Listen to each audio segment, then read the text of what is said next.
اما بعد فاعوذ باللہ من الشیطان الرجیم بسم اللہ الرحمن الرحیم لقد ارسلنا رسلنا بالبینات وانزلنا معهم الکتاب والمیزان لیقوم الناس بالقسط وقال تبارک وتعالی وَقُلْ آمَنْتُ بِمَا أَنزَلَ اللَّهُ مِنْ كِتَابٍ وَأُمِرْتُ لِأَعْدِلَ بَيْنَكُمْ صدق اللہ العظیم رب اشرح لي صدری ویسر لي امری واحلل عقدۃ من لسانی یفقہوا قولی۔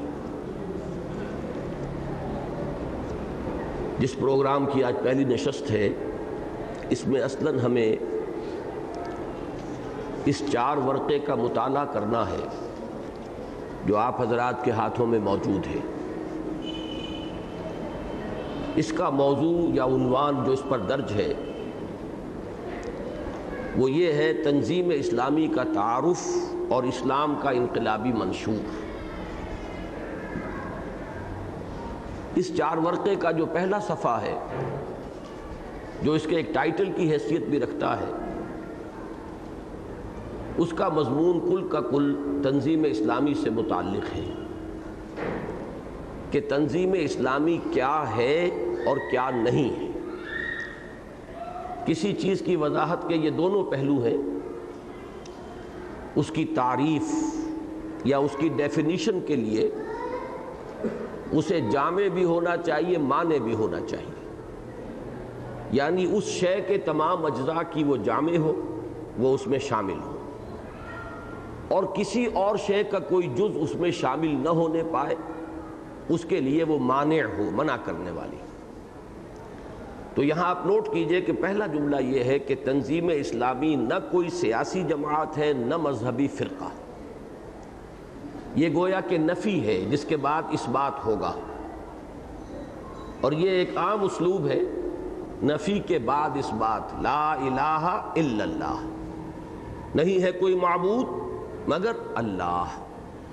اسی طریقے سے تنظیم اسلامی کیا نہیں ہے، پہلے اس کو 2 الفاظ کے حوالے سے واضح کیا جا رہا ہے کہ تنظیم اسلامی نہ کوئی سیاسی جماعت ہے، نہ مذہبی فرقہ۔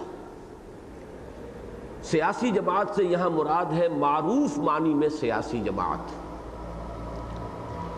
ویسے تو کوئی باشعور انسان خالص غیر سیاسی نہیں ہو سکتا، اور کوئی بھی انسانوں کی تنظیم یا اجتماعیت 100% غیر سیاسی نہیں ہو سکتی اگر وہ باشعور انسانوں کی اجتماعیت ہے۔ لیکن در حقیقت یہاں نفی جو مطلوب ہے وہ مطلق سیاست کی نہیں بلکہ معروف سیاست۔ معروف معنی میں سیاسی جماعت اسے کہا جاتا ہے جس کے پیش نظر کسی خطہ ارضی میں، کسی ملک میں، کسی علاقے میں جو نظام قائم ہے، اس نظام کو اصولی طور پر تسلیم کرتے ہوئے صرف اس کے چلانے والی حکومت کو بدلنا پیش نظر ہو۔ یعنی معروف معنی میں سیاسی جماعت کسی نظام کو بدلنے کے لیے نہیں بلکہ نظام کو چلانے والے ہاتھوں کو بدلنے کے لیے وجود میں آتی ہے، اور اس کے لیے اس دور میں طریقہ جو معروف ہے وہ ہے انتخابات میں حصہ لینا۔ گویا کہ معروف معنی میں سیاسی جماعت وہ ہے جو ملک کی حکومت کو اپنے ہاتھ میں لینے کے لیے اور اپنے تصورات کے مطابق اس کا انتظام چلانے کے لیے اپنا ایک منشور دے کر خود انتخابات میں حصہ لیتی ہے۔ ان معروف معنی میں تنظیم اسلامی سیاسی جماعت نہیں ہے، اس لیے کہ ہم نے اپنے لیے یہ راستہ مستقلاً بند کر لیا ہے۔ اس کے لیے کیا اسباب ہیں، کیا وجوہات ہیں، یہ ایک علیحدہ موضوع ہے کہ جو اس وقت کی میری گفتگو کے دائرے میں نہیں آئے گا۔ دوسری چیز جس کی ہم نے نفی کی ہے، نہ ہی وہ مذہبی فرقہ ہے۔ ہمارے ہاں فرقے جو ہیں معروف، وہ یا تو فقہی مسالک کی بنیاد پر ہیں، یا کچھ اعتقادی توجیہات ہیں، بعض مسائل میں کچھ باریک اختلافات ہیں جس کی بنا پر فرقے وجود میں آئے۔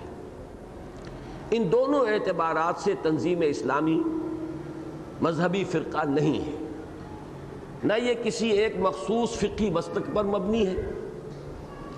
ہمارے ہاں فقہی مسالک اہل سنت کے، ان میں اکثر و بیشتر لوگ جو ہے وہ حنفی ہیں، اور بہرحال میں نہیں کہہ سکتا کہ کتنی تعداد ہے، لیکن ایک اقلیت ہے، قدر قلیل لوگ جو ہے وہ اہل حدیث مسلک کے ہیں، سلفی المسلک۔ باقی یہ کہ اہل تشیع ہیں جن سے ہمارا فرق جو ہے وہ بہت زیادہ ہے، فرق اور بعد اعتقادات کا بھی، بنیادی تصورات کا بھی، وہ بہت زیادہ ہے۔ البتہ یہ کہ اہل سنت کے جتنے بھی مکاتب فکر ہیں فقہ کے، ان سب کو ہم تسلیم کرتے ہیں، حنفی، مالکی، شافعی، حنبلی، اور ان سب کے علاوہ سلفی المسلک یا اہل حدیث جنہیں معروف معنی میں کہا جاتا ہے، وہ سب اس تنظیم میں شامل ہو سکتے ہیں۔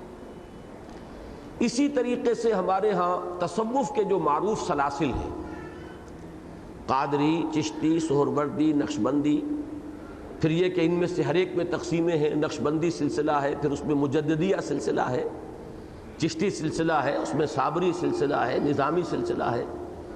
ان تمام سلاسل میں سے بھی کسی کے ساتھ کوئی مخصوص تعلق تنظیم اسلامی کا نہیں ہے۔ کوئی شخص جو ان میں سے کسی سلسلے کے ساتھ منسلک ہو وہ تنظیم میں شامل ہو سکتا ہے، بشرطے کہ اس تنظیم کا جو مقصد ہے وہ اس کے لیے کام کرنے کو اپنی زندگی کا نصب العین قرار دے لے۔ اسی طریقے سے ہمارے ہاں احناف جو مسلک کے، فقی مسلک کے اعتبار سے تو بہرحال وہ ایک ہی شے ہے، لیکن ان میں دو بڑے بڑے مکتبہ فکر ہیں، دیوبندی اور بریلوی۔ یہ بعض فروعات میں عقائد سے متعلق، بعض تفصیلات میں ان کے مابین اختلاف ہے۔ ہماری اس تنظیم کا ان میں سے بھی کسی کے ساتھ کوئی تعلق نہیں ہے۔ یہ گویا کہ تشریح ہے اس پہلے جملے کی کہ تنظیم اسلامی نہ کوئی سیاسی جماعت ہے نہ مذہبی فرقہ۔ اب اس نفی کے بعد اس بات آ رہا ہے بلکہ ایک اسلامی انقلابی جماعت ہے۔ سب سے پہلے تو لفظ انقلاب کو سامنے رکھیے کہ انقلاب سے مراد ہوتا ہے کسی خطۂ ارضی، کسی ملک میں جو سیاسی، معاشی اور سماجی نظام قائم ہوتا ہے، اس میں کوئی بنیادی تبدیلی لانے کی کوشش۔ اگر وہ سماجی، سیاسی اور معاشی تینوں گوشوں میں تبدیلی ہو تو وہ تو گویا کہ جامع ترین انقلاب ہوگا، گمبھیر ترین انقلاب ہوگا۔ لیکن یہ کہ اگر ان تین میں سے کسی ایک گوشے میں بھی کوئی بنیادی تبدیلی آئے، سرسری نہیں، سطحی نہیں، بنیادی تبدیلی آئے، تب بھی اسے انقلاب سے تعبیر کیا جائے گا۔ جامع انقلاب، مکمل انقلاب تو تاریخ انسانی میں صرف ایک مرتبہ آیا ہے، اور وہ ہے محمد الرسول اللہ صلی اللہ علیہ وسلم کا، جن میں ہر شے بدل گئی۔ بلکہ نہ صرف یہ کہ نظام اجتماعی بدل گیا، بلکہ وہ چیزیں بھی بدل گئیں کہ جن کا تعلق افراد کے ساتھ ہے، یعنی عقائد، انفرادی اخلاقیات، عبادات کا نظام اور نظام عائلی، یہ تمام چیزیں جو ہیں یہ تبدیل ہو گئیں، اور اس کے ساتھ ساتھ سماجی نظام بدل گیا، معاشی نظام بدل گیا، سیاسی نظام بدل گیا۔ بلکہ میں اس کی وضاحت کیا کرتا ہوں، میں سمجھتا ہوں کہ مناسب موقع ہے کہ بالعموم تو ہم یہ کہہ سکتے ہیں کہ انسانی زندگی دو حصوں میں اگر منقسم ہو، جو آج کا تصور ہے، انفرادی زندگی، اجتماعی زندگی۔ آج کا تصور یہ ہے جس کے لیے کہ لفظ سیکولرزم استعمال ہوتا ہے کہ مذہب کا تعلق صرف انفرادی زندگی سے ہے، اجتماعی زندگی سے کسی مذہب کا کوئی تعلق نہیں۔ وہاں صرف کسی ملک کے رہنے والے اپنی اکثریت کی رائے سے جو چاہیں گے نظام بنائیں گے، اس میں کوئی ریفرنس، کوئی حوالہ کسی مذہب سے نہیں ہوگا۔ ہاں کسی ملک کے رہنے والوں کی اکثریت کوئی ایسی بات طے کرنا چاہیں جو کسی مذہب میں، مذہب کے جز کی حیثیت رکھتی ہو، تو اس میں کوئی پابندی نہیں، سیکولرزم وہاں رکاوٹ نہیں ڈالے گا۔ لیکن وہاں اس بات کو مانے جانے کی دلیل یہ نہیں ہوگی کہ فلاں مذہب کا یہ حکم ہے، بلکہ دلیل یہ ہوگی کہ ہماری اکثریت یہ چاہتی ہے۔ تو گویا کہ سیکولرزم کے تحت بھی مذہب آ سکتا ہے، لیکن یہ ہے کہ سیکولرزم بنیادی طور پر جو جس اصول کا نام ہے وہ یہ کہ انفرادی زندگی یہ مذہب کا ڈومین ہے، مذہب کا دائرہ ہے، اس میں جو شخص جو مذہب چاہے اختیار کرے۔ البتہ اجتماعی زندگی یعنی سماجی، سیاسی اور معاشی زندگی، اس میں کسی مذہب سے کوئی سروکار نہیں ہوگا۔ اصل دلیل یہ ہوگی کہ کسی ملک کے رہنے والوں کی اکثریت کیا چاہتی ہے۔ اب ان دو حصوں کو بھی 3-3 میں تقسیم کر لیجئے تو یہ 3+3 3 × 3 کا ایک فارمولہ آپ کے سامنے آ جائے گا۔ مذہب کے 3 حصے ہیں بالعموم: عقائد، عبادات اور رسومات۔ رسومات وہ جو انسان کی معاشرتی زندگی سے متعلق بعض رسومات ہیں، یعنی بچہ پیدا ہوا تو اس کے لیے کوئی رسم، کوئی شخص فوت ہو گیا تو اس کے لیے کوئی رسومات، اس کی تدفین ہوگی یا اسے جلایا جائے گا یا اس کے ساتھ کوئی اور معاملہ کیا جائے گا۔ اسی طرح شادی بیاہ ہے تو اس کو سولمنائز کرنے کے لیے، اس کے انعقاد کے لیے کیا رسم ہوگی، کیا طریقہ ہوگا۔ یہ چیزیں وہ ہیں کہ جو سمجھا جاتا ہے کہ یہ مذہب کے اجزاء ہیں: عقائد یا ڈوگما، عبادات یا ریچولز، اور رسومات یا رائٹس، سماجی رسومات۔ ان 3 میں انسانوں کو آزاد کیا جاتا ہے جدید تصور کے تحت۔ جو چاہیں عقیدہ رکھیں، جس چیز کو چاہیں پوجیں، جس طور سے چاہیں پوجیں، اور جو چاہیں اپنی معاشرتی رسومات اختیار کر لیں۔ جبکہ ادھر بھی 3 گوشے ہیں: اجتماعی، سماجی نظام یا سوشل سسٹم، معاشی نظام یا اکنامک سسٹم، سیاسی نظام یا پولیٹیکل سسٹم۔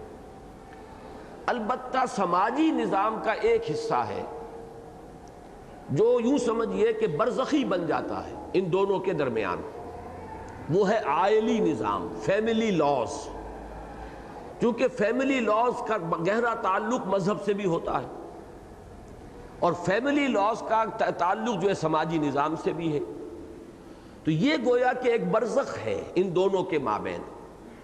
تو اس طریقے سے 3 × 3 کے مابین ایک اور کا اضافہ ہوا تو 7 حصے ہو گئے انسانی زندگی کے: 3 خالصتاً مذہبی، عقائد، عبادات اور سماجی رسومات، 3 خالص اجتماعی جو سیکولرزم کے تحت آئیں گے بالاتفاق، سماجی نظام کے سوشل ویلیوز کیا ہیں، معاشرتی اقدار کیا ہیں کہ جنہیں پروموٹ کیا جائے گا، جن کو اشاعت مطلوب ہوگی، اور وہ سوشل ایولز کیا ہیں، وہ سماجی برائیاں کیا ہیں جن کا استیصال کیا جائے گا، جن کو ایریڈیکیٹ کیا جائے گا۔ نمبر 2 معاشی نظام کیا ہے، سیاسی نظام کیا ہے، اور ان کے درمیان فیملی لاز، عائلی نظام، عائلی قوانین، یہ گویا کہ برزخ ہیں، یہ برج ہیں، یہ وہ پل ہیں جو ان دونوں کو جوڑتے ہیں۔ اس کو ذہن میں رکھیے تو انقلاب کے لفظ کا اطلاق ہوگا کسی ایسی تبدیلی پر جو ان 3 میدانوں میں آئے: سماجی، معاشی، سیاسی نظام کے میدان میں آئے، اور ہو بنیادی تبدیلی۔ اور اس کے تو کیا ہی کہنے ہیں کہ پوری کی پوری زندگی تبدیل ہو جائے۔ تو جیسا کہ میں عرض کر رہا تھا، یہ معاملہ تاریخ میں صرف ایک مرتبہ ہوا ہے، اور وہ ہوا ہے محمد الرسول اللہ صلی اللہ علیہ وسلم کے دست مبارک سے، کہ یہ 7 کی 7 چیزیں بدل گئی، 7 کی 7 بدل گئی۔ عقائد بدل گئے، عبادات کا نظام تبدیل ہو گیا، معاشرتی رسومات تبدیل ہو گئی، عائلی قانون بدل گیا، سماجی نظام بدل گیا، اسی طریقے سے معاشی نظام بدل گیا، سیاسی نظام بدل گیا۔ تو پہلی بات تو میں نے واضح کرنی چاہیے کہ ہمارے پیش نظر ہے اسلامی انقلاب برپا کرنا، اور اس اسلامی انقلاب کے لیے آئیڈیل ہے انقلاب محمدی صلی اللہ علیہ وسلم۔ گویا کہ ہماری جد و جہد صرف انقلابی نہیں، اسلامی انقلابی جد و جہد ہونے کے ناطے وہ ان 7 گوشوں پر محیط ہوگی۔ ہمارے پیش نظر عقائد کی تصحیح بھی ہوگی، صحیح توحید پر ہمارا عقیدہ قائم ہو، ختم نبوت پر ہمارا یقین ہو۔ اس میں جو زیادہ متکلمانہ منہ شگافیاں ہیں، جن کے لیے کہ کوئی صراحت کتاب و سنت میں نہیں ہے، ان میں خام خواہ بحث و مباحثے میں الجھنا ہمارے نزدیک نہ صرف یہ کہ مفید نہیں، الٹا مضر ہے۔ لیکن جو محکمات ہیں ان سب کو صحیح طور پر تسلیم کرنا، یہ گویا کہ پہلا ہدف ہوگا۔ پھر عبادات، اس کے نظام کو قائم کرنا، جیسے کہ سورہ حج میں فرمایا گیا کہ الذین ان مکناہم فی الارض اقاموا الصلاۃ وآتوا الزکاۃ، وہ لوگ کہ جنہیں اگر ہم زمین میں تمکن اور غلبہ اور اقتدار اور قوت عطا فرمائیں تو وہ نماز قائم کریں گے، زکوٰۃ ادا کریں گے۔ تیسرے پھر یہ کہ رسومات میں بھی جو بدعات کا طوبار آ گیا ہے، نئی نئی رسومات جو ایجاد کر لی گئی ہیں، ان سب کے جنگل کو، جھاڑ جھکاڑ کو صاف کرنا، اور ہمیں ما انا علیہ واصحابی وہ تمام نظام اختیار کرنا ان تمام معاشرتی جو ہماری رسومات ہیں ان کے ضمن میں، یعنی پیدائش کا معاملہ ہے تو عقیقہ ہے جو ثابت ہے، باقی اس کے بعد برتھ ڈے ہے اور مختلف چیزیں ہیں، ان سب کا خاتمہ کیا جانا چاہیے۔ اسی طریقے سے شادی ہے، نکاح ہے، اور نکاح کے لیے بہترین صورت یہ ہے کہ وہ مسجد میں ہو، اس کے بعد ولیمے کی دعوت ہے۔ اس سے آگے بڑھنے سے احتراز کیا جائے، جو چیزیں ثابت ہیں اللہ کے رسول صلی اللہ علیہ وسلم اور آپ کے صحابہ کرام سے، انہی پر اکتفا کی جائے۔ اسی طریقے سے تدفین ہے، تو جہاں تک نہلانا دھلانا ہے، میت کی تکفین ہے، اسے کفن دینا ہے، پھر اس کے لیے نماز جنازہ کا اہتمام ہے، یہ چیزیں ہیں کہ جو ثابت ہے، یا جو اس کے لواحقین ہیں ان کے لیے 3 وقت کے کھانے کا اہتمام کرنا ہے، یہ چیزیں ہیں جو سنت سے ثابت ہیں۔ اس کے بعد کی رسومات یہ سب بعد کے اضافے ہیں، تو یہ 3 چیزیں بھی ہمارے اس دائرہ کار میں داخل ہیں، اس لیے کہ ہمارا انقلاب جو ہے وہ انقلاب محمدی صلی اللہ علیہ وسلم، جب وہ ہمارا مقصود و مطلوب ہے تو یہ تینوں چیزیں بھی اس میں لازماً شامل ہوں گی۔ اس کے بعد آئلی قوانین، ان کو اسلام کے مطابق اور ٹھیٹھ کتاب و سنت کے نصوص اور احکام کے مطابق اثر نو قائم کرنا، یہ بھی یقیناً پیش نظر ہوگا۔ اور اس سے آگے بڑھ کر ہے جو زیادہ کٹھن کام ہے۔ پہلے کام جو ہے یہ کچھ نہ کچھ اصلاحی تنظیمیں بھی کر سکتی ہیں۔ عام طور پر جو لوگ مذہبی میدان میں کوئی خدمات کر رہے ہیں، اصلاح الرسوم کا کام انہوں نے بھی کیا ہے، اور بہت سے حضرات کا تو اس میں بہت کافی کنٹریبیوشن ہے، انہوں نے اس میں اصلاح الرسوم کے موضوع پر بڑی ہمت کے ساتھ اور لوگوں کی طرف سے مخالفتوں کو برداشت کرتے ہوئے قابل قدر کام کیا ہے۔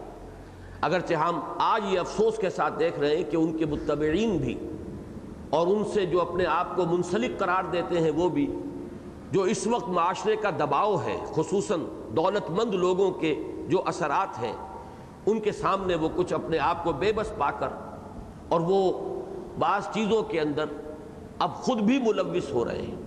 اللہ تعالیٰ انہیں اثر نو وہی سابقہ ہمت اور کرج عطا فرمائے۔ بہرحال یہ چیزیں تو وہ ہیں کہ جو کسی نہ کسی درجے میں علماء کرام، علماء حقانی، علماء حق جو ہیں وہ کرتے چلے آ رہے ہیں، لیکن اصل جو میدان خالی چلا آ رہا ہے وہ میدان ہے سماجی نظام، سیاسی نظام، معاشی نظام میں عدل و قسط کے ان تقاضوں کو پورا کرنا کہ جس کی کامل مثال تو ہمارے سامنے صرف دور نبوی اور دور خلافت راشدہ ہے۔ اس کے بعد تدریجاً اس کے اندر انحطاط آیا، زوال آیا۔ شاہ اسماعیل شہید رحمۃ اللہ علیہ کی اگر اصطلاح کو میں اختیار کروں تو وہ 6 منزلہ عمارت تھی جس کی ایک ایک منزل تدریجاً گرتی چلی گئی۔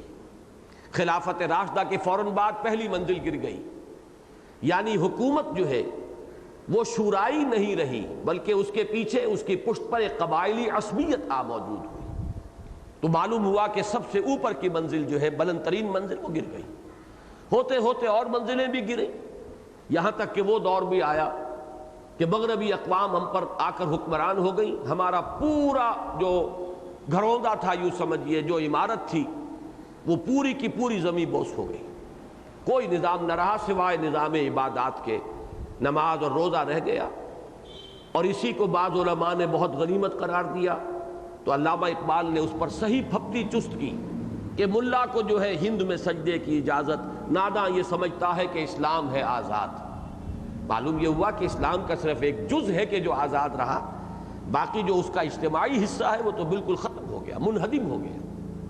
اور اس میں جیسا کہ آپ کو معلوم ہے، ستم بالائے ستم یہ ہے کہ انگریز نے بھی ہمارے ہاں آئلی قوانین کو نہیں چھوا تھا، اس نے آئلی قوانین کو مذہب کے دائرے میں داخل رکھا اور اس میں کوئی ترمیم و تنسیخ نہیں کی، لیکن ہم نے جو کچھ کیا خود اپنے ہاتھوں آزادی حاصل کرنے کے بعد وہ یہ ہے کہ ہم نے ان آئلی قوانین کے اندر بھی کتاب و سنت کے جو نصوص ہیں ان کو ترک کیا، اور جو بھی مغربی تصورات ہیں ان سے مرعوب ہو کر ہم نے غیر اسلامی شقیں اس میں داخل کر دی۔ تو اب ہمارے سامنے کرنے کا جو اصل کام ہے وہ یہ ہے جس کے لیے اصلاً تنظیم اسلامی قائم ہوئی ہے، کہ اگرچہ طبعاً ہمیں وہ کام بھی کرنے ہیں، عقائد کی اصلاح بھی ہے، عبادات کے نظام کو بھی اثر نو صحیح بنیادوں پر استوار کرنا ہے، رسومات کے میدان میں بھی اصلاح کرنی ہے، لیکن یہ کہ اصل شے جو ہمارے پیش نظر ہے جس کے لیے تنظیم قائم ہوئی ہے وہ ہے اس اجتماعی نظام میں عدل و قسط کے ان تقاضوں کو اثر نو بتمام و کمال پورا کرنے کی کوشش، اور اس کے لیے پورے نظام کو جڑ سے بنیاد سے بدلنے کی سعی، کہ جو اقدار اور جو عدل و قسط کا معیار ہمیں اللہ تعالیٰ نے اپنے رسول صلی اللہ علیہ وسلم کی وساطت سے عطا فرمایا اور جس کا کامل نمونہ دور نبوی اور دور خلافت راشدہ میں اس دنیا میں قائم ہوا۔ اس لیے اب دیکھیے کہ اس کے بعد کے الفاظ یہ ہیں، تنظیم اسلامی نہ کوئی سیاسی جماعت ہے نہ مذہبی فرقہ، بلکہ ایک اسلامی انقلابی جماعت ہے جو اولاً پاکستان اور بالآخر پورے کرۂ ارضی پر دین حق یعنی اسلام کے کامل نظام عدل و قسط کو غالب و قائم کرنا چاہتی ہے۔ اس میں پہلی بات بالکل واضح ہے، فطری ہے، کہ کوئی بھی انقلاب پہلے کسی محدود خطۂ ارضی میں آتا ہے، پوری عالمی سطح پر کوئی انقلاب یکدم برپا نہیں کیا جا سکتا۔ البتہ محدود سطح جو ہے اس کا تعین ہر دور کے تمدنی معیار کے مطابق ہوگا۔ مثال کے طور پر نبی اکرم صلی اللہ علیہ وسلم کے زمانہ مبارک میں عرب اگرچہ ایک ملک کی حیثیت رکھتا تھا لیکن وہاں کوئی مرکزی حکومت قائم نہیں تھی، مختلف علاقوں پر مختلف قبائل کا اقتدار تھا، وہ ان میں گویا کہ علاقے منقسم تھے اور قبائل کا اپنا ایک نظام تھا، شیخ قبیلہ۔ تو گویا کہ پورے ملک عرب میں کوئی مرکزی حکومت موجود نہیں تھی۔ اس اعتبار سے نبی اکرم صلی اللہ علیہ وسلم نے ابتداءً اپنی دعوت کو مکہ مکرمہ تک محدود رکھا۔ اگر وہیں پر آپ کو اتنی طاقت مل جاتی کہ آپ وہاں کے نظام کو بدل دیتے تو گویا کہ مکہ مکرمہ ہی سے ایک شہری ریاست، شہری اسلامی ریاست کا آغاز ہو جاتا اور اسی سے وہ دعوت پھر آگے پھیلتی۔ اللہ تعالیٰ کو اس کی حکمت میں یہ جو سعادت تھی یہ یثرب کے لیے مقدر تھی کہ جو مدینۃ النبی بنا اور ہجرت دار الہجرت بنا، اور نبی اکرم صلی اللہ علیہ وسلم وہاں تشریف لائے اور پہلی ایک چھوٹی سی اسلامی ریاست مدینہ منورہ میں قائم ہوئی۔ وہاں بھی یہ بات ذرا تفصیل میں اگرچہ یہ موقع نہیں ہے لیکن ذہن میں آ گئی تو بیان کر دوں کہ فوراً جس معنی میں ہم حکومت کہتے ہیں اس معنی میں حکومت قائم نہیں ہو گئی تھی حضور کی، وہاں بھی وقت لگا ہے، اس لیے کہ اوس اور خزرج کے دونوں قبیلوں نے تو حضور کو اپنا سربراہ مان لیا تھا، اگرچہ ان میں سے بعض منافقین بھی تھے جنہوں نے دل سے نہیں مانا۔ خزرج کا سب سے بڑا رئیس جو ہے عبداللہ ابن ابی، اس نے مجبوراً مانا، اور وہی شخص ہے کہ جو سب سے بڑا منافق ثابت ہوا بعد میں، اور وہ سب سے بڑا سردار تھا خزرج کا۔ لیکن یہ ہے کہ دوسرے سعد ابن عبادہ تھے رضی اللہ تعالیٰ، انہوں نے دل سے تسلیم کیا۔ اوس کے سب سے بڑے رئیس سعد ابن معاذ تھے رضی اللہ تعالیٰ عنہ، اور ان کا تو مقام جو ہے انصار میں بالکل وہی ہے جو مہاجرین میں ابو بکر صدیق کا ہے رضی اللہ تعالیٰ عنہ، بہت اونچا مقام۔ ان کا جب انتقال ہوا ہے، بلکہ شہادت ہوئی ہے، زخمی ہو گئے تھے شدید غزوہ احزاب میں، اور اس کے بعد ان کا انتقال ہوا ہے، تو وہ حضور صلی اللہ علیہ وسلم کو شدید صدمہ ہوا ہے اس کا، اور میری اگر یادداشت غلطی نہیں کر رہی تو اس وقت ان کے انتقال پر حضور نے فرمایا تھا کہ اللہ تعالیٰ کا عرش اس وقت لرز اٹھا ہے۔ بہرحال ان دونوں قبیلوں نے تو حضور صلی اللہ علیہ وسلم کو تسلیم کیا، لیکن 3 قبیلے مدینے میں یہود کے بھی تھے، انہوں نے بالادستی تسلیم نہیں کی تھی، وہ معاہد سے ان سے صرف معاہدے ہوئے تھے۔ یہ تدریجاً ہوا ہے کہ مدینے میں بھی محمد الرسول اللہ صلی اللہ علیہ وسلم کا کنٹرول جو ہے وہ کلی ایک حکومت کی شکل میں قائم ہوا۔ بہرحال وہاں سے وہ دعوت آگے بڑھی اور جزیرہ نما عرب کی حد تک محمد الرسول اللہ صلی اللہ علیہ وسلم کی حیات طیبہ میں انقلاب اسلامی کی تکمیل ہو گئی. اس کے بعد اس کی توسیع ہوئی ہے دور خلافت راشدہ میں. تو یہ ہے تدریج انقلاب محمدی کی علی صاحب الصلاۃ والسلام. اسی طرح آپ کو معلوم ہے کہ انقلاب فرانس، جمہوری انقلاب پہلے فرانس میں آیا، پھر وہ دنیا کے دوسرے ممالک میں آیا. اسی طریقے سے انقلاب روس، اشتراکی انقلاب پہلے روس میں آیا، پھر وہ دوسرے ممالک کے اندر آیا. اسی طرح ہمارے لیے فطری تدریج یہ ہوگی کہ اولاً ہم اپنی قوتوں کو مرتکز کریں اپنے ملک میں. پہلی بات تو میں نے یہ واضح کی ہے کہ اولاً پاکستان کیوں؟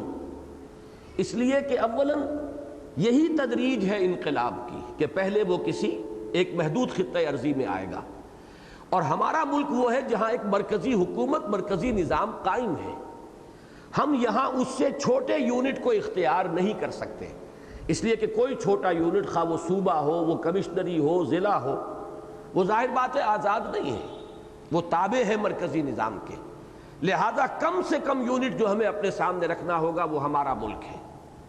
اس میں ایک پہلو کی میں وضاحت اور کر دوں کہ کسی وقت ذہن میں یہ آ سکتا ہے کہ کیوں نہ کسی اور چھوٹے ملک کو ہم اختیار کر لیں اور اسے اپنا ہدف بنائیں، ٹارگٹ بنائیں، اور وہاں اپنی پوری قوت کو منتقل کر دیں تاکہ ہماری کامیابی کے امکانات زیادہ روشن ہو جائیں.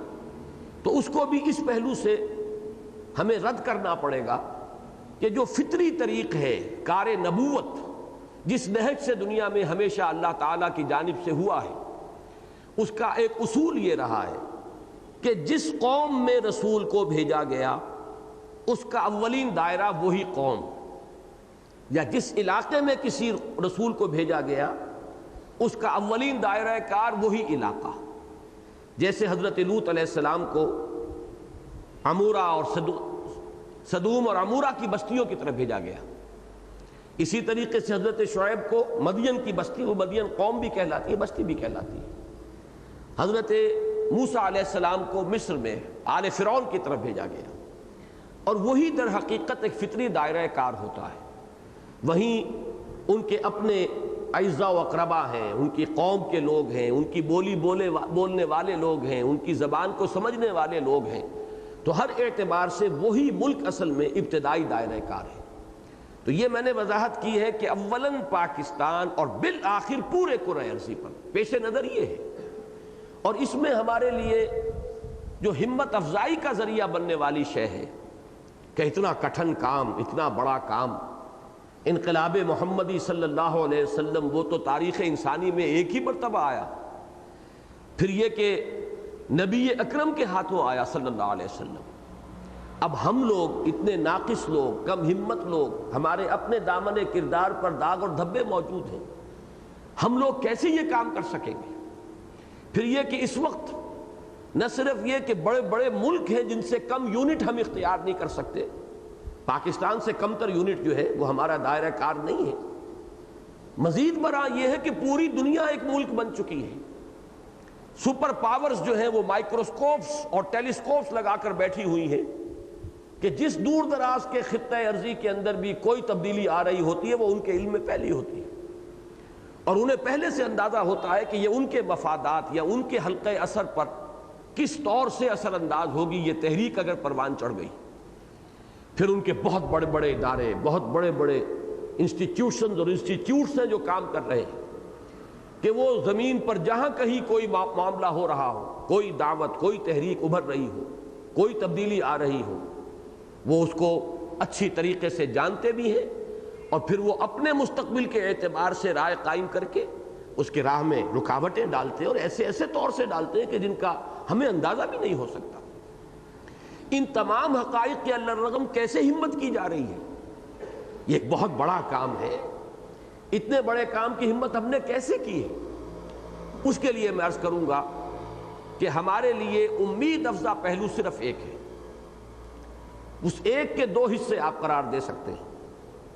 وہ یہ کہ ایک تو حضور صلی اللہ علیہ وسلم نے خبر دی ہے، وَهُوَ الصَّادِقُ الْمَصْدُوقُ، اور ظاہر بات ہے کہ ہمارے ایمان کا تقاضا ہے کہ آپ سچے ہیں، 100% آپ کا فرمایا درست ہے. اور دوسرے یہ کہ آپ کی گواہی، آپ کی صداقت کی گواہی تو اللہ نے دی ہے. اور آپ نے یہ خبر دی ہے کہ قیامت سے قبل پورے کرۂ ارضی پر اللہ کا دین قائم ہو کر رہے گا۔ آپ کی یہ پیشن گوئی، آپ کی یہ دی ہوئی خبر جھوٹی نہیں ہو سکتی معاذ اللہ، تو یہ ہو کر رہنا ہے۔ اور ہمیں معلوم ہے کہ نبی اب کوئی نہیں آنا، تو غیر انبیاء کے ہاتھوں ہی ہونا ہے۔ یہی وہ چیز ہے کہ جس سے اس قدر عظیم اور مشکل ترین کام بھی ہمیں ممکن نظر آتا ہے کہ ہونا ہے، اور انسانوں ہی کے ہاتھوں ہونا ہے، اور غیر نبی انسانوں کے ہاتھوں ہونا ہے۔ اور اس کی اسی بات کا دوسرا پہلو یہ ہے کہ در حقیقت یہ منطقی تقاضا ہے نبی اکرم صلی اللہ علیہ وسلم کی رسالت اور آپ کے ختم نبوت کا، اس لیے کہ ہمیں نصوص قرآنی سے یہ بات معلوم ہے کہ حضور کی بعثت کسی ایک ملک، کسی ایک قوم کی طرف نہیں تھی۔ وما ارسلناک الا کافۃ للناس بشیرا ونذیرا، یہ نص قطعی ہے۔ اور اے نبی ہم نے نہیں بھیجا ہے آپ کو مگر تمام انسانوں کے لیے بشیر اور نذیر بنا کر۔ اور پھر دوسری نص قطعی یہ ہے کہ آپ کی رسالت کا تقاضا یہ ہے کہ دین غالب ہو۔ 3 مرتبہ قرآن مجید میں یہ الفاظ وارد ہوئے۔ سورہ توبہ کی آیت نمبر 33، سورہ فتح کی آیت نمبر 28، سورہ صف کی آیت نمبر 9، هو الذی ارسل رسولہ بالہدی ودین الحق لیظہرہ علی الدین کلہ۔ یہاں تک تو ان تینوں مقامات پر الفاظ آئے۔ 2 مقامات پر اختتام ہوا آیت کا وَلَوْ كَرِهَ الْمُشْرِكُونَ، اور ایک مقام پر وَكَفَى بِاللَّهِ شَهِيدًا۔ یہ جو ذرا اختلاف والا حصہ ہے اس کو علیحدہ کر دیجئے، تو وہی ہے اللہ جس نے بھیجا اپنے رسول محمد صلی اللہ علیہ وسلم کو الہدا یعنی قرآن حکیم اور دین حق دے کر، تاکہ غالب کرے اسے کل کے کل دین پر۔ یہ اسی آپ کے پاس جو کتابچہ ہے، یہ 4 ورقہ، اس کے پہلے صفحے پر اس آیہ مبارکہ کے اس جو مشترک جو اس کا حصہ ہے اس کا ترجمہ جو ہے موجود ہے۔ وہی ہے اللہ، هو الذی، چونکہ اللہ کا لفظ آیت میں نہیں ہے لہذا اسے ہم بریکٹ میں لائے ہیں۔ هو الذی، وہی ہے یعنی اللہ، جس نے بھیجا اپنے رسول یعنی محمد صلی اللہ علیہ وسلم کو، وہ بریکٹ میں لائے ہیں۔ الہدا یعنی قرآن حکیم، اور دین حق یعنی اسلام دے کر، اسلام کے ساتھ، تاکہ غالب کر دے اس کو کل کے کل دین یا تمام ادیان پر۔ اس پر میرا ایک 24 صفحے کا مضمون میرے ایک کتابچے میں شامل ہے، مقصد بعثت نبوی، نبی اکرم صلی اللہ علیہ وسلم کا مقصد بعثت۔ جن حضرات کو تفصیل سے دلچسپی ہو وہ میرے اس مضمون کا مطالعہ کریں۔ پھر یہاں حوالہ بھی ہے، سورہ توبہ آیت نمبر 33، سورہ فتح آیت 28، سورہ صف آیت نمبر 9۔ تو معلوم یہ ہوا کہ ہمارے پیش نظر اسلامی انقلاب برپا کرنا ہے، پہلے اپنے ملک پاکستان میں اور پھر پوری دنیا پر۔ ہمارا ہدف آخری جو ہے، ہماری منزل آخری جو ہے، وہ تو ہے پوری دنیا پر اللہ کے دین کا غلبہ۔ لیکن اللہ کے دین کے غلبے کا مفہوم کیا ہے؟ اب یہ آخری سینٹنس ہے، یعنی اسلام کے کامل نظام عدل و قسط کو غالب و قائم کرنا۔ اس کی میں تھوڑی سی وضاحت کرنا چاہتا ہوں۔ یہ نظام عدل و قسط، اس سے مراد کیا ہے؟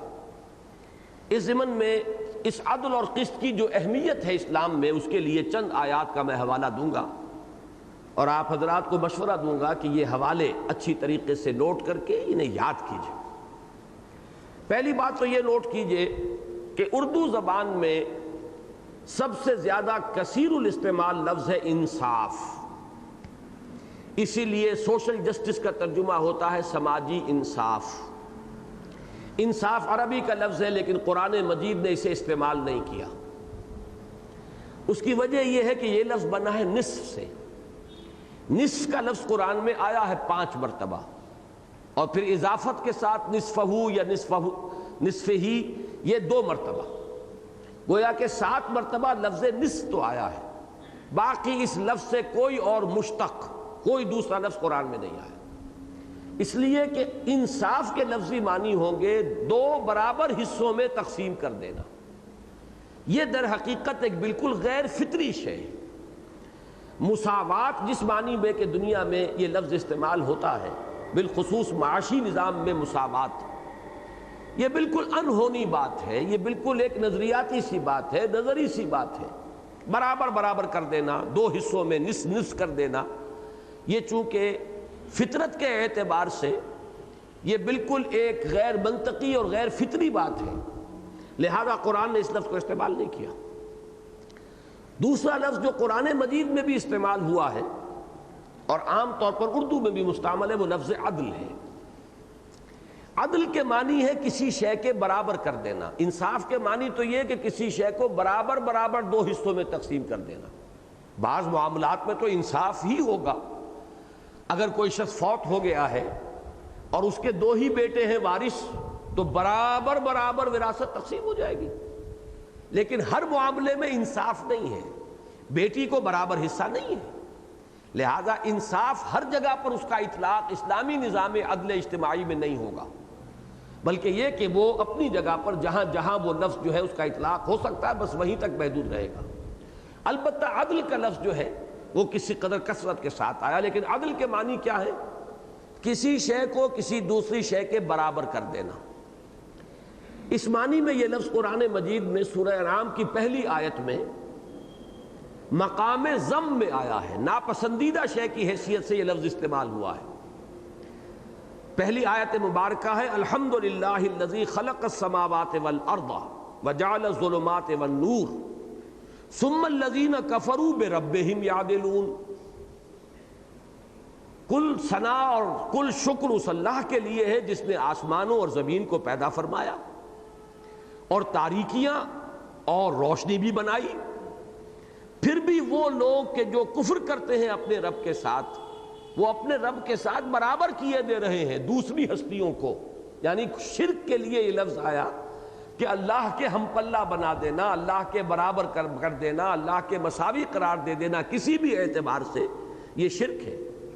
اسی طرح جیسے کہ حدیث میں آیا ہے عُدِلَتْ شہادت الزور بِإِشْرَاكٍ بِاللَّهِ، حضور صلی اللہ علیہ وسلم فرماتے ہیں کہ جھوٹی گواہی برابر قرار دی گئی ہے اللہ کے ساتھ شرک کرنے کی۔ جھوٹی گواہی اتنا ہی بڑا جرم ہے جتنا بڑا جرم اللہ کے ساتھ کسی کو شریک کر دینا۔ تو یہاں عدل کے معنی ہے کسی کو کسی شے کے برابر کر دینا۔ تو یہ اگرچہ لفظ قرآن مجید میں آیا ہے، ہم نے بھی یہاں اسے استعمال کیا، اختیار کیا، کامل نظام عدل و قسط۔ جیسے کہ میں نے ایک آیت بھی پڑھی تھی، آیت کا ٹکڑا سورہ شورى کا، کہ حضور سے فرمایا گیا کہ اے نبی کہہ دیجئے وَقُلْ آمَنْتُ بِمَا أَنزَلَ اللَّهُ مِنْ كِتَابٍ وَأُمِرْتُ لِأَعْدِلَ بَيْنَكُمْ۔ کہہ دیجئے لوگو، یہ آیت نمبر 15 ہے سورہ شورى کی، طویل آیت ہے، اس کا ٹکڑا ہے۔ کہہ دیجئے اے نبی کہ لوگو، میں تو پختہ ایمان رکھتا ہوں اس کتاب پر جو اللہ نے نازل فرمائی، اور مجھے حکم ہوا ہے کہ تمہارے مابین عدل کرو۔ تو عدل کا لفظ قرآن مجید میں آیا ہے، لیکن جس مفہوم پر اس وقت ہم گفتگو کر رہے ہیں عدل اجتماعی، اس کے لیے قرآن مجید کی اصل اصطلاح ہے قسط، اور یہ لفظ وہ ہے کہ جو اردو میں بہت کم مستعمل ہے۔ اردو دان لوگ اسے بہت کم جانتے ہیں کہ اس کا اصل مفہوم کیا ہے۔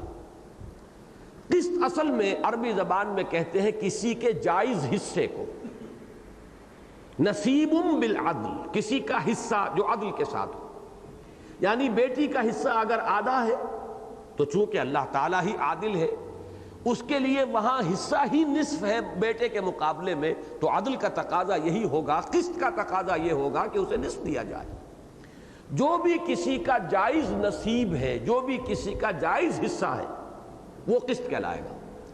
اور لطف یہ ہے، یہ لفظ چونکہ آپ حضرات وہ ہیں کہ جو کوشش کریں گے کہ ان مضامین کو سمجھ کر پھر آگے بیان کریں، اس لیے ان معاملات کو میں ذرا تفصیل سے بیان کر رہا ہوں کہ اس میں عجیب لفظ یہ ہے کہ قسطہ جب آئے گا، قسطہ یقسطو، اس کے معنی ہوں گے کسی کے حصے کو ہڑپ کر لینا۔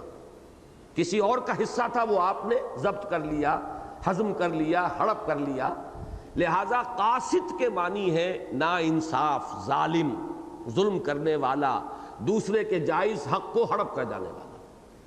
البتہ جب یہ باب افعال سے آتا ہے اقسط یقسط اقساطا فہو مقسط، وہاں اب اس کے معنی ہے دوسروں کو اس کا جائز حصہ دینا، اور یہ ہے قسط۔ اور یہ اس میں فاعل بنے گا مقسط. یہ دو اگرچہ مادہ ایک ہی ہے لیکن ثلاثی مجرد میں آیا تو اس کے معنی ظلم ہے، دوسروں کے جائز حصے کو ہڑپ کر جانا. اور جب باب افعال سے آئے گا ثلاثی مزید فی میں تو اس کے معنی ہوں گے عدل، انصاف، اردو میں جسے انصاف کہتے ہیں، یعنی کسی کا جائز حق اس کو پہنچا دینا. اب اس کی ہمارے دین میں جو اہمیت ہے اسے سمجھیے. بلکہ یہاں لفظ قسط کے لیے ایک بات اور نوٹ کر لیجئے کہ اس کے اصل میں ہماری زبان میں اگر اس کا ہم مفہوم بیان کریں تو قریب ترین لفظ آئے گا توازن. قسط کا لفظ قریب ترین توازن کے ہے. اسی لیے دیکھیے سورہ رحمان کے آغاز میں جہاں کائناتی توازن، آفاقی توازن، کاسمک بیلنس کا تذکرہ آیا ہے وہاں یہ لفظ آیا ہے وَالسَّمَاءَ رَفَعَهَا وَوَضَعَ الْمِيزَانَ اللہ تطغوا فی المیزان وَأَقِیمُوا الْوَزْنَ بِالْقِسْطِ وَلَا تُخْسِرُوا الْمِيزَانَ. اور یہ کاسمک بیلنس ہمیں معلوم ہے کہ اس میں فاصلے برابر برابر نہیں ہیں. مختلف جو اجرام سماویہ ہیں، جو کرے ہیں بڑے بڑے جو فضا میں تیر رہے ہیں، ان کے فاصلے مختلف ہیں. ان فاصلوں ہی کے اعتبار سے ان کی انورس پروپورشن جو ہے اس کی عکسی نسبت کے ساتھ وہ قوت ہے کشش باہمی کی جو انہیں ایک دوسرے کو کھینچ رہی ہے، اور ان کے توازن سے یہ نظام قائم ہے. تو گویا کہ قسط کے قریب ترین تصور جو ہے وہ توازن ہے. یہی وجہ ہے وزنوا بالقسطاس المستقیم. یہ بھی توازن ہوتا ہے جب میزان کے اندر، چونکہ اس کے دونوں بازو جو ہیں میزان کے برابر ہوتے ہیں، لہذا دونوں پلڑوں میں جب آپ مساوی وزن ڈالیں گے تو وہ دونوں پلڑے جو ہے وہ جو ڈنڈی ہے سیدھی ہوگی. فرض کیجئے کہ ایک میزان ایسی ہے جس کا ایک بازو بڑا ہے ایک چھوٹا ہے، تو اب آپ کو معلوم ہے کہ چھوٹے بازو والے پلڑے میں زیادہ وزن ڈالیں گے اور بڑے بازو والے پلڑے میں کم وزن ڈالیں گے، تب یہ قسطاس سیدھی رہے گی، تب یہ ڈنڈی سیدھی رہے گی. تو توازن میں ہمیشہ برابری نہیں ہوتی. ایک شخص کمزور ہے، ایک قوی ہے، کوئی کام کرنا ہے، آپ برابر برابر اگر کام ایلوکیٹ کر دیں گے، برابر برابر بوجھ ڈال دیں گے تو یہ انصاف کے منافی ہے، یہ عدل کے خلاف ہے. قسط کا تقاضا یہ ہوگا کہ جو کمزور ہے اسے کم کام دیا جائے، جو قوی ہے اسے کام زیادہ دیا جائے. یہ گویا کہ قسط کا اصل مفہوم ہے. یہی وجہ ہے کہ سورہ حدید کی جو آیہ مبارکہ میں نے تلاوت کی تھی اس میں بھی میزان کے بعد لفظ قسط آیا ہے. لقد ارسلنا رسلنا بالبینات، آیت نمبر 25. ہم ہی نے بھیجا اپنے رسولوں کو بینات کے ساتھ، معجزات کے ساتھ، روشن تعلیمات کے ساتھ. وَأَنزَلْنَا مَعَهُمُ الْكِتَابَ وَالْمِيزَانَ لِيَقُومَ النَّاسُ بِالْقِسْطِ. اور ہم نے اتاری ان کے ساتھ اپنی کتاب بھی اور میزان بھی تاکہ قائم رہے لوگ عدل اور انصاف پر. یہاں لفظ قسط آیا ہے میزان کے ساتھ. اور اسی طریقے سے سورہ شورى میں بھی اس کی آیت نمبر 17 ہے اللہ الذی انزل الکتاب بالحق والمیزان. اللہ ہی ہے کہ جس نے حق کے ساتھ کتاب بھی نازل فرمائی اور میزان بھی نازل فرمائی. تو لفظ قسط کے ساتھ ایک توازن کا تصور جو ہے اس کو اپنے ذہن میں لازم و ملزوم کے ساتھ قائم فرما لیں. اب میں چند آیات آپ کو سنانا چاہتا ہوں کہ ہمارے دین میں اس قسط کی اہمیت کیا ہے. سب سے پہلی بات ہمارے ہاں ہمارے دین میں اس کی جڑ اور بنیاد جو ہے وہ ذات و صفات باری تعالی. ایمان جڑ ہے دین کی. ایمان کا خلاصہ ایمان مجمل ہے. اور ایمان مجمل میں کیا ہے؟ آمنت باللہ کما ہوا باسمائہ و صفاتہ وقبلت جمیع احکامہ اقرار باللسان و تصدیق بالقلب. تو پہلی بات یہ نوٹ کیجئے سورہ آل عمران کی آیت نمبر 18. اللہ تعالیٰ کی ایک نہایت اہم شان یہ ہے، اللہ کی ایک بہت بڑی صفت یہ ہے کہ وہ عدل کا اور قسط کا قائم کرنے والا ہے. شہد اللہ انہ لا الہ الا ہوا والملائکۃ واولو العلم قائما بالقسط. اللہ نے گواہی دی ہے کہ اس کے سوا کوئی معبود نہیں، اور یہی گواہی فرشتوں نے دی ہے، یہی اولو العلم کی گواہی ہے جو بھی صاحب فہم و شعور ہے، اور وہ عدل کا قسط کا قائم کرنے والا ہے. اس کے بعد ہمارے تصورات دینی میں اہم ترین تصور نبوت اور رسالت ہے. اس کے ضمن میں سورہ حدید کی آیت نمبر 25 اہم ترین.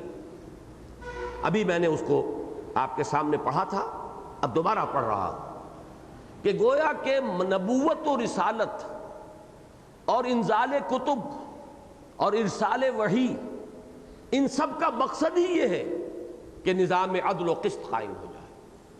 لقد ارسلنا رسلنا بالبینات، ہم نے بھیجا اپنے رسولوں کو واضح نشانیوں کے ساتھ. اس سے مراد معجزات بھی ہو سکتے ہیں، اور اس سے مراد وہ بنیادی تعلیمات ایمانیات جو فطرت انسانی کی جانی پہچانی ہیں.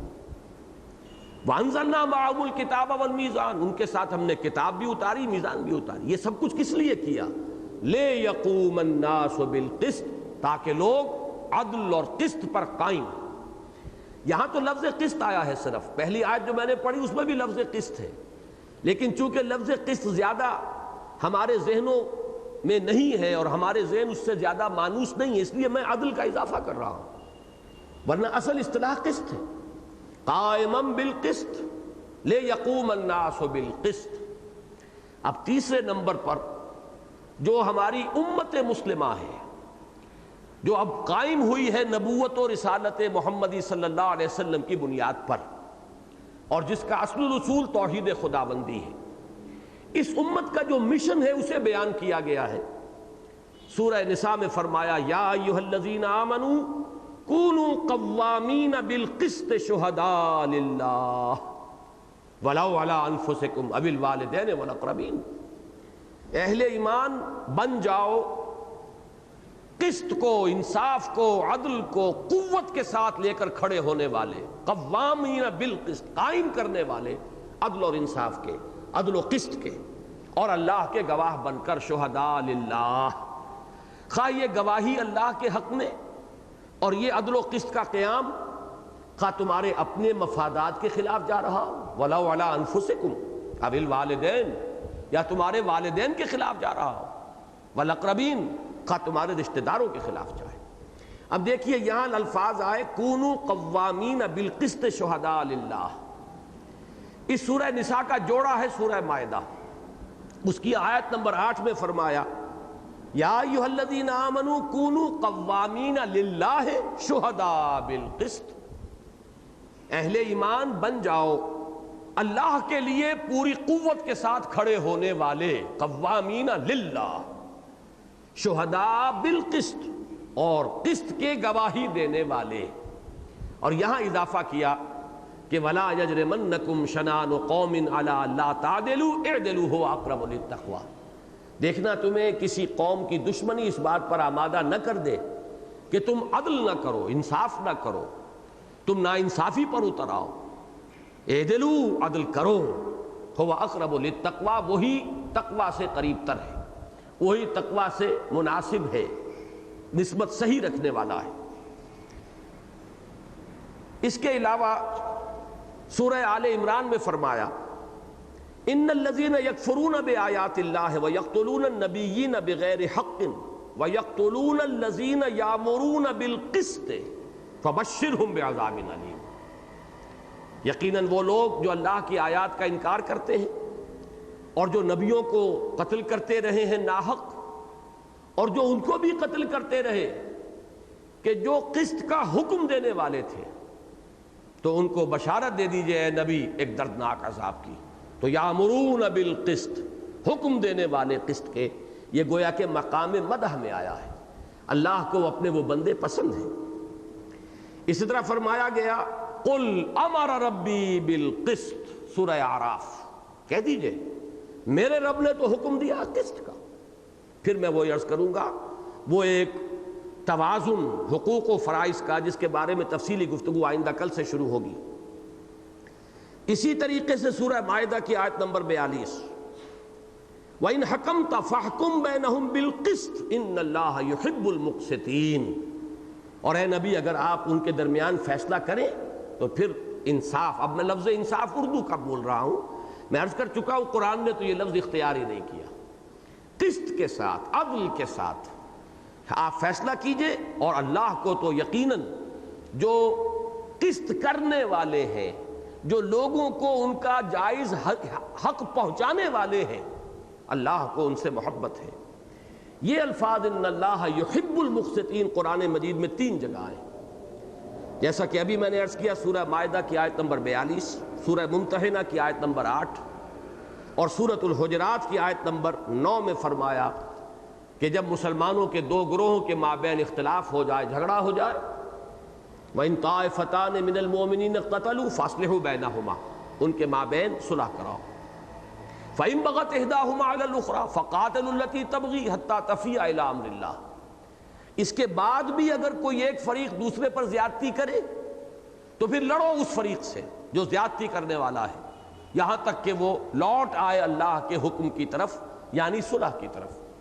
فَإِن فَاءَتْ فَأَصْلِحُوا بَيْنَهُمَا بِالْعَدْلِ وَأَقْسِطُوا إِنَّ اللَّهَ يُحِبُّ الْمُقْسِطِينَ، پھر اگر وہ لوٹ آئے اللہ کے حکم کی طرف تو اثر نو صلح کرا دو ان کے مابین عدل کے ساتھ، اور دیکھو قسط سے کام لو، اقساط سے کام لو، اور اللہ تعالیٰ کو تو مقسطین ہی محبوب ہے۔ یہاں چونکہ یہاں پہ لفظ عدل اور قسط آ گئے ہیں تو بعین ہی اسی ترتیب سے ہم نے یہ لفظ استعمال کیا، اسلام کے کامل نظام عدل و قسط کو غالب و قائم کرنا چاہتے ہیں۔ یہ ہے اہمیت، اور در حقیقت ایک عقلی اور منطقی اعتبار سے اس کی جو اہمیت ہے میں اس کو چند منٹوں میں بیان کر کے بات ختم کر دوں گا۔ اگرچہ ہمارے لیے تو اصل دلیل اللہ کا فرمانا، اس کے رسول کا فرمان صلی اللہ علیہ وسلم، ہمارے لیے تو حجت شرعی یہ ہے، نصوص قطعیہ یہ ہے جن سے معلوم ہوا کہ عدل و قسط کا کیا مقام ہے اللہ کی نگاہ میں۔ لیکن یہ کہ شاہ ولی اللہ دہلوی رحمۃ اللہ علیہ، جنہیں میں یہ سمجھتا ہوں کہ دور جدید کے وہ فاتح ہیں، فاتح سے مراد کانکرر نہیں، افتتاح کرنے والے، شروع کرنے والے، اور وہ سوشولوجی، یہ جو عمرانیات ہمارا ایک مضمون ہے بہت اہم، تو عمرانیات اسلامی کے وہ سب سے اولین مفکر ہیں۔ انہوں نے اس کی اہمیت کو واضح کیا ہے کہ جہاں یہ نظام غلط ہو جاتا ہے وہاں ایک طبقہ دب جاتا ہے، ایک طبقہ ابھر آتا ہے۔ سیاسی طور پر توازن بگڑ جائے گا تو نتیجہ کیا نکلے گا کہ عوام محکوم ہو جائیں گے، ایک طبقہ حاکم کی شکل اختیار کر لے گا، وہ جاگیرداروں کا طبقہ ہو، وہ سرمایہ داروں کا طبقہ ہو، وہ اور کوئی اگر بنیادی نظام کی کوئی جڑ جو ہے کسی اور شے پر قائم ہے تو اس سے متعلق طبقہ ہو، وہ طبقہ ہو جائے گا حاکم اور یہ ہو جائیں گے محکوم۔ علامہ اقبال نے فرمایا تمیز بندہ و آقا فساد آدمیت ہے۔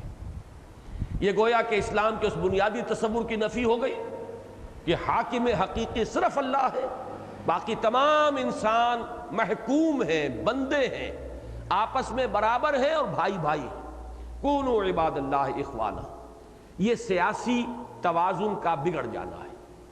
اسی طریقے سے سماجی توازن بگڑتا ہے تو عورت اور مرد کے درمیان جو توازن اللہ نے دیا ہے، اور اس کے اندر جب کوئی نقص واقع ہوتا ہے تو یا تو عورت جو ہے وہ جوتی کی نوک بن جائے گی، اس کی کوئی حیثیت نہیں، وہ بکری کی طرح اور بھیڑ کی طرح ملکیت بن جاتی ہے مرد کی، اور یا پھر عورت جو ہے وہ بالکل کامل مساوات کا دعویٰ لے کر کھڑی ہوتی ہے اور شانہ بشانہ اور کامل مساوات مرد و زن، جس کا نتیجہ پھر نکلتا ہے ایسی ایسی تباہیاں کہ جیسے مصر میں قدیم زمانے میں ملکہ کلوپیٹرا کے ذریعے سے آئی تباہیاں آتی ہیں، وہ فوراً نظر نہیں آیا کرتی، وہ فساد رونما ہوتا ہے، اس میں وقت لگتا ہے اس کے نتائج کے ظہور میں، لیکن بہرحال یہی ہوگا، امبیلنس پیدا ہو جائے گا۔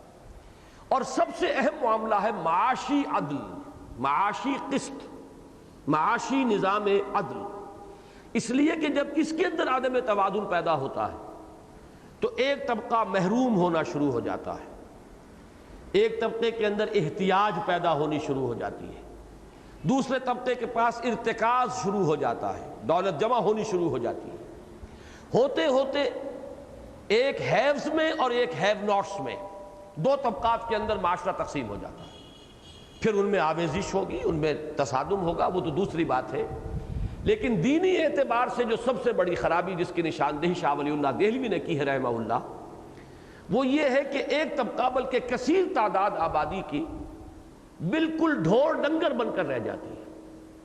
جیسے کہ کولو کا بیل ہے، اس کا کام بس چکر لگانا ہے، وہ کولو چلاتا رہے گا، اسے جو بھی اس کا مالک ہے کوئی چارہ ڈال دے گا، باقی کوئی فہم، کوئی شعور، کوئی سوچ، کوئی اعلیٰ نظریات، کوئی اللہ سے لو لگانا، یہ اس انسان کے لیے ممکن نہیں رہتا کہ جو اس معاشرے کے اندر کولو کے بیل کی طرح جو ہے یا بار برداری کے اونٹ کی طرح پر صرف اپنی بنیادی معاشی ضروریات پوری کرنے کے لیے لگا ہوا.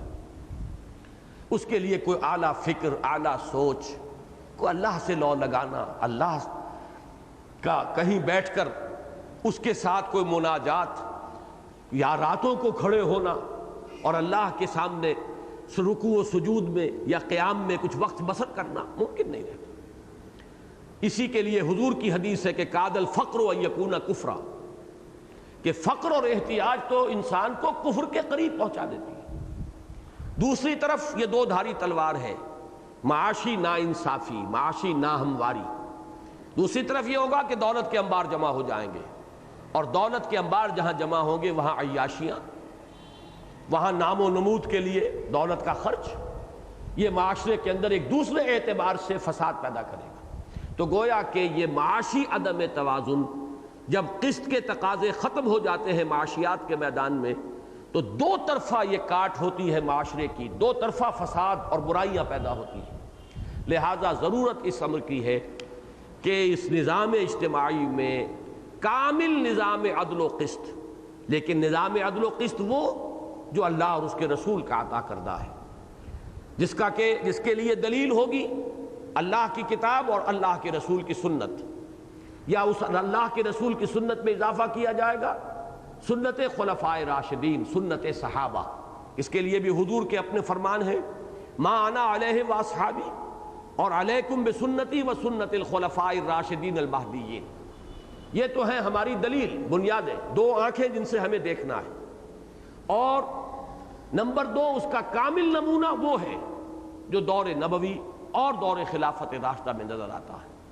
ہمیں اس کے لیے کوشش کرنی ہے.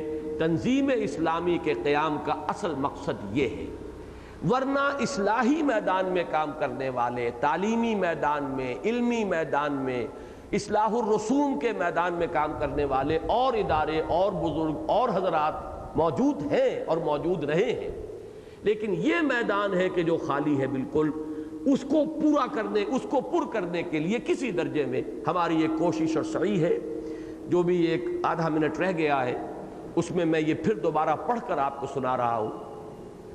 تنظیم اسلامی نہ کوئی سیاسی جماعت ہے، نہ مذہبی فرقہ، بلکہ ایک اسلامی انقلابی جماعت ہے جو اولاً پاکستان اور بالآخر پورے کرۂ ارضی پر دین حق یعنی اسلام کے کامل نظام عدل و قسط کو غالب و قائم کرنا چاہتی ہے، جس سے سماجی، معاشی اور سیاسی سطح پر تبدیلیاں رونما ہوں گی.